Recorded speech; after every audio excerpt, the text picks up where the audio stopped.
REED-BBS, BBS.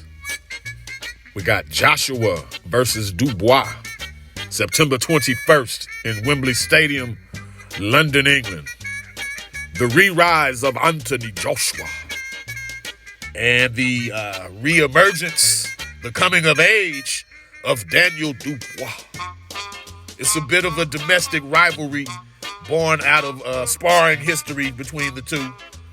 And if you listen to any of my videos, you know I like having fun with their names and accents, etc. Anthony Joshua,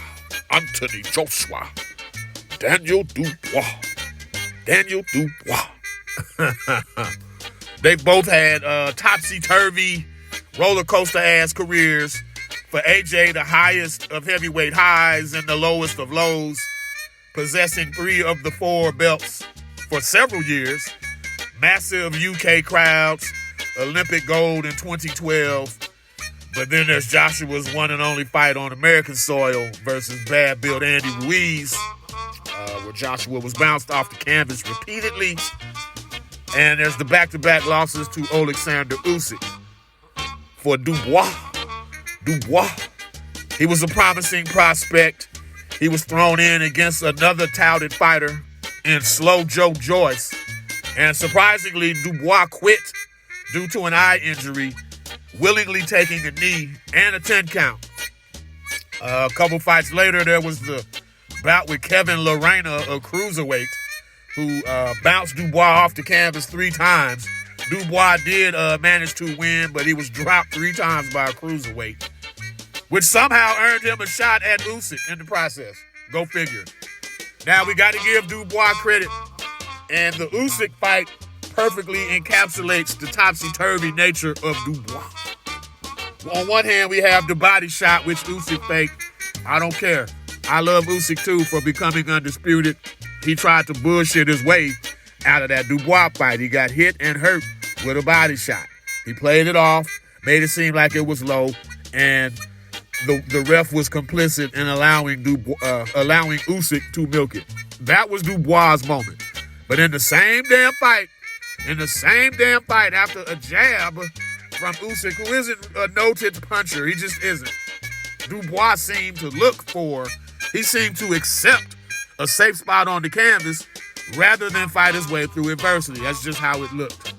Even Frank Warren couldn't mask the importance of Dubois' next fight against Chunky Gerald Miller. He wasn't faking the funk like, hey, this is it for Daniel. He's got to fight his way out of this fight. Frank Warren wasn't holding back.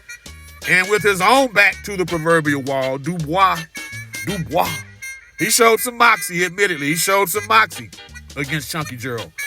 And then he did it again against Philip Ergovic for Usyk's vacated title. Now, shame on the IBF, but more on that vacated title nonsense in a second. What we have to admit, what we do know, is it's too early to write off Daniel Dubois just yet. It's too early to write him off. I ain't saying he's going to become shit, but it's too early to say he ain't shit. We still have to see. There's still fights to be fought, and chiefly this one. At the same time, Joshua's different now. He's different now. He ain't as friendly. He ain't as jovial.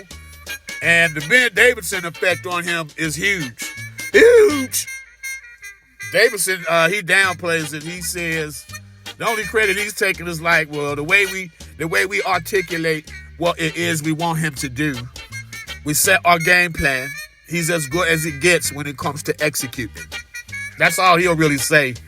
But there's a clear and abundant impact on Joshua resulting from his relationship with Ben Davidson.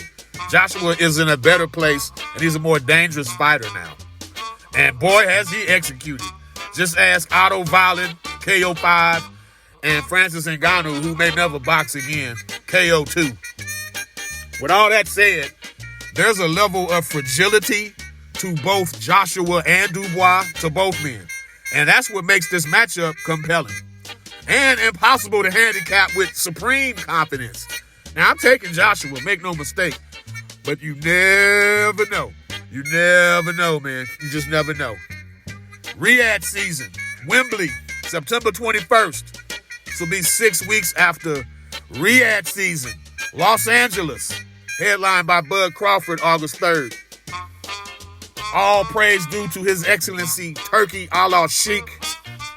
If boxing is a car, if boxing is a motorized vehicle, Turkey Allah Sheikh needs the motherfucking keys. Give him the keys. Give him the keys to boxing. Forthwith and indubitably.